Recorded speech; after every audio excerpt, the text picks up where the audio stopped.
আমি জানি না তোমাদের সাথেও হচ্ছে কিনা, কিন্তু এই গরমটা আমার পুরো রুটিনটাই উল্টোপাল্টা করে দিয়েছে। আজকেও ডিনারের আগে এত গরম লাগছিল যে আমি ফ্রিজ থেকে একটা ডায়েট কোক বের করে নিলাম। নর্মালি আমি ডিনারের আগে এইরকম কিছু খাই না, কিন্তু আজকে মনে হচ্ছিল আমার খাবারের থেকেও বেশি ইম্পর্টেন্ট হলো কিছু ঠান্ডা কিছু খাওয়া। আর এই ডায়েট কোকটা নিয়ে বসে আমি দেখতে শুরু করলাম জয়পুরের ব্লগস। আমি জানি না কেন, কিন্তু জয়পুরের ভ্লগস দেখতে আমার খুব ভাল লাগে, স্পেশালি শপিং ভ্লগ। হয়তো কারণ এটাই যে আমি একদিন ওখানে যেতে চাই, বা হয়তো কারণ ওই রং বেরঙের মার্কেট গুলো দেখে মনে হয় একটা কমপ্লিটলি ডিফারেন্ট ওয়ার্ল্ড। আর এটা আমার একটা খুব ফানি হ্যাবিট। যখন বাইরে বেরোনোর আমার কোনো প্ল্যান থাকে না, তখন আমি অন্য মানুষের ট্রাভেল ব্লগস দেখি। মনে হয় আমি নিজে ঘুরছি না, কিন্তু একটু ঘুরে আসা হয়ে গেছে। আর আজকেও এক্স্যাক্টলি ওই কাজটাই করছিলাম। গরমের মধ্যে বাড়ির কিছু খেতে ইচ্ছা করছে না, তাই কখনো ভাত ডাল, কখনো সবজি, কখনো আবার যা পাওয়া যায়। পেট ভরে যাচ্ছে, কিন্তু মনটা ঠিক স্যাটিসফাই হচ্ছে না। আমার মনে হয় এটা খুব কমন একটা ফিলিং।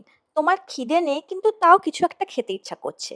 কেন করছে সেটা তুমি নিজেও জানো না। আর ওই স্টেজে পৌঁছানোর পর মানুষ খুব ডেঞ্জারাস ডিসিশন নেয়। আমাদের ক্ষেত্রে সেটা হলো জোম্যাটো খোলা। আমি শিওর তোমরা অনেকেই রিলেট করতে পারবে, কারণ জোম্যাটো খোলার আগে পর্যন্ত মনে হয় না না, বাইরে আর কিছু খাবো না। তারপর মেনু দেখতে শুরু করলেই মনে হয় এটা তো খারাপ হবে না। আজকে আমাদেরও মোটামুটি ওই রকমই হলো। মা বাবা নান ডাল মাখানি অর্ডার করলো, আমি দিলাম একটা রেশমি চিকেন রোল। আর রোল নিয়ে আমার একটা থিওরি আছে, কোনো রোলের দোকানে কোয়ালিটি আমার মনে হয় স্টক মার্কেটের মতো। একদিন একদম ফ্যান্টাস্টিক, পরের দিন অ্যাভারেজ, আর পরের দিন আবার ফ্যান্টাস্টিক। তাই আমি বেশি কখনো এক্সাইটেড হই না, আগে খেয়ে দেখি তারপর জাজমেন্ট দিই। তো আজকের রোলটা অনেস্টলি খুব ভালো ছিল। আর তারপর আমরা আরো একটা কাজ করলাম, যেটা আমাদের বাড়িতে প্রায় একদমই হয় না। আমরা সবাই পুরো ডিনার নিয়ে এসি রুমে বসে পড়লাম। নর্মালি আমাদের বাড়িতে ডাইনিং টেবিলেই বসে খাওয়ার রুল আছে। মা বিশেষ করে বেডে খেতে একদম পছন্দ করে না, আর আমি অনেস্টলি ওদের সাথে এগ্রি করি, কিন্তু আজকে গরমটা আলাদা লেভেলের ছিল। তাই আজকে সবাই কালেকটিভ ভাবে বসে ডিসাইড করলাম যে রুলস কালকে ফলো করব।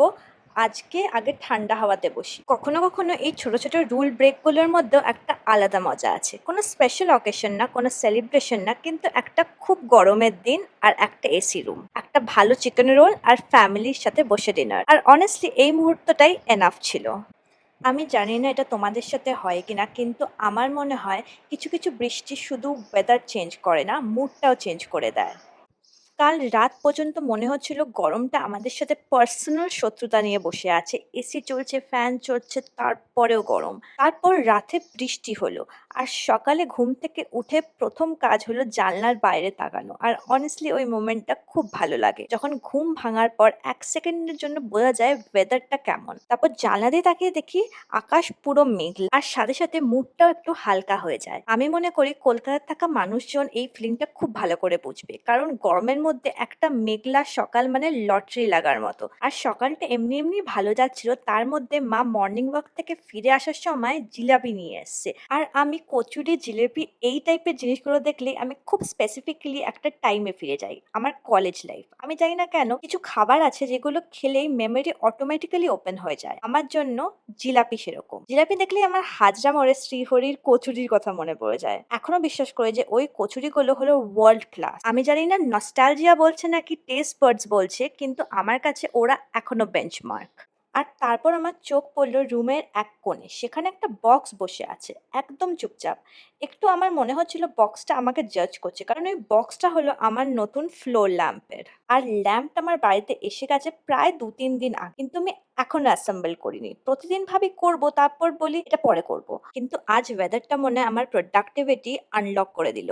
আমি ভাবলাম আজকে না করলে আর কোনোদিনও হবে না, তাই ফাইনালি বক্সটা খুললাম আর অ্যাসেম্বল করা শুরু করলাম। আর এখানে আমি একটা কনফেশন করব, যদি কোনো ফার্নিচার বা ডেকোর আইটেম অ্যাসেম্বল করতে হয়, আমি প্রথমে ইনস্ট্রাকশন ইগনোর করি। আমি সবসময় ভাবি এটা তো ইজি, আমি বুঝে নেবো। তারপর 10 মিনিট পরে ইনস্ট্রাকশন নিয়ে বসে থাকি, আর এই ল্যাম্পটার ক্ষেত্রেও মোটামুটি তাই হলো। কিন্তু সারপ্রাইজিংলি খুব বেশি ঝামেলা হলো না। তারপর প্লট টুইস্ট, বাল্ব নেই। আর শুধু বাল্ব নেই তাও না, দুটো আলাদা টাইপের বাল্ব। তারপর আবার অ্যামাজন খোলা হলো আর বাল্বটা অর্ডার করা হলো। আর অনেস্টলি অ্যাডাল্ট লাইফের হাফ প্রবলেম আমার মনে হয় এইরকমই। তুমি ভাবছো কাজটা কমপ্লিট হয়ে যাবে, তারপর রিয়েলাইজ করলে আরো একটা জিনিস লাগবে, তারপর ওই জিনিসটা আনার জন্য আরেকটা কাজ করতে হয়, তারপর আরেকটা। আমি রুম ডেকোর করতে খুব ভালোবাসি। কারণ রুমটা টেকনিক্যালি একই থাকে, দেওয়াল একই, জানলা একই, ফার্নিচার একই। কিন্তু একটা ল্যাম্প এড করলে মনে হয় পুরো রুমের ভাইবটা চেঞ্জ হয়ে গেছে। আর আমার মনে হয় বড় হয়ে যাওয়ার একটা সিম্পটম হলো আগে অনলাইন শপিং করে ড্রেস দেখে এক্সাইটমেন্ট হতো। এখন ল্যাম্প দেখলেও এক্সাইটমেন্ট হয়। আজকের প্ল্যানটা নিয়ে আসলে আমরা অনেকদিন ধরেই কথা বলছিলাম। আমাদেরও নিশ্চয়ই এমন কিছু প্ল্যান আছে যেটা তোমরা রিপিটেডলি বলো করবে, করবে। তারপর কোনোদিনই হয়ে ওঠে না। কখনো কাজ থাকে, কখনো স্কেডিউল মেলে না, কখনো আবার বেরোতে ইচ্ছা করে না। এটাও সেরকম একটা প্ল্যান ছিল। আমি আর কোয়েল অনেকদিন ধরেই ভাবছিলাম একদিন শুধু নিজেদের জন্য একটু টাইম বের করব। কোনো শপিং না, কোনো ইভেন্ট না, কোনো স্পেশাল অকেশনও না। শুধু একটু আড্ডা, একটু সেলফ কেয়ার আর একটু ব্রেক। দুপুরের দিকে আমি যখন জানালার বাইরে তাকালাম, পুরো আকাশটা আস্তে আস্তে কালো হয়ে যাচ্ছিল। ওই রকম কালো যা দেখলে মনে হয় এক্ষুনি বোধহয় ঝড় নেমে আসবে। সেদিন এমনিতেই ওয়েদারটা অনেক স্ট্রেঞ্জ ছিল। একটা অড রকম চুপচাপ হাওয়া, পাখির আওয়াজও কম, রাস্তাগুলোও যেন একটু বেশি শান্ত। আর ওই সময়টা আমার খুব ইন্টারেস্টিং লাগে, যখন মনে হয় বৃষ্টি আসবে কিন্তু এখনো আসছে না। সবাই অপেক্ষা করছে, আকাশ অপেক্ষা করছে, রাস্তা অপেক্ষা করছে, আর তুমিও অপেক্ষা করছো। লিটারালি স্যালনে পৌঁছানোর কয়েক মিনিট পরে বৃষ্টি শুরু হলো। না শুধু বৃষ্টি না, ঝড়, বাজ, হাওয়া সব একসাথে। জানলার বাইরে তাকালে মনে হচ্ছিল রাত হয়ে গেছে। দেওয়ালে ঘড়ি বলছে 4:30 বাজে, আর বাইরের অন্ধকার বলছে রাত 8টা। আমি সবসময় এই ওয়েদারটা খুব পছন্দ করি। বাইরে ঝড় চলছে আর তুমি ভেতরে নিরাপদ জায়গায় বসে আছো। এক কাপ চা হলে আরো ভালো হতো। আমি জানি না তোমাদের সাথে হয় কিনা, কিন্তু আমার ক্ষেত্রে হেয়ার স্পাটা একটা অড রকমের থেরাপির মতো। শুধু চুলের জন্য না, মনে হয় একটু স্লো হওয়ার এক্সকিউজ, ফোনটা একটু দূরে রাখার এক্সকিউজ, একটু বসে থাকার এক্সকিউজ। আর যখন ফ্রেন্ড সাথে থাকে তখন ব্যাপারটা আরো ভালো লাগে, কারণ তোমার কিছু করার নেই, কোথাও যাওয়ার তাড়া নেই, শুধু বসে বসে গল্প করা। মাঝে মাঝে আমার মনে হয় আমরা বড় হওয়ার পর এই জিনিসটা সবচেয়ে বেশি মিস করি, পারপাস ছাড়া দেখা করা। কোনো কাজ নেই, কোনো এজেন্ডা নেই, শুধু দেখা করা। তাই ওই 3 ঘন্টা কিভাবে যে কেটে গেল আমি অনেস্টলি বুঝতে পারিনি। একসময় বৃষ্টি দেখছিলাম, একসময় আড্ডা দিলাম, একসময় স্পাও চলছিল। তারপর হঠাৎ দেখি সন্ধে হয়ে গেছে আর পুরো সেশনটা শেষ। শেষে যখন মিররে দেখছিলাম, অবভিয়াসলি চুলটা অনেক ভালো লাগছিল। স্পা করে বাড়ি ফিরে দেখলাম আরেকটা প্যাকেজ এসেছে।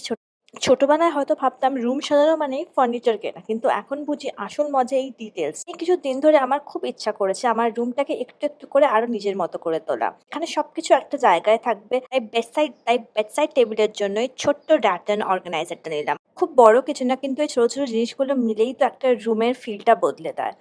আর ফাইনালি যেই ল্যাম্পটা অ্যাসেম্বল করেছিলাম তার বাল্বগুলো এসে। আজকের ব্লগ এখানেই শেষ। ভালো লাগলে লাইক করো, কমেন্ট করে জানিও কেমন লাগলো। পরের ব্লগে কিছু নতুন একটা আনছি।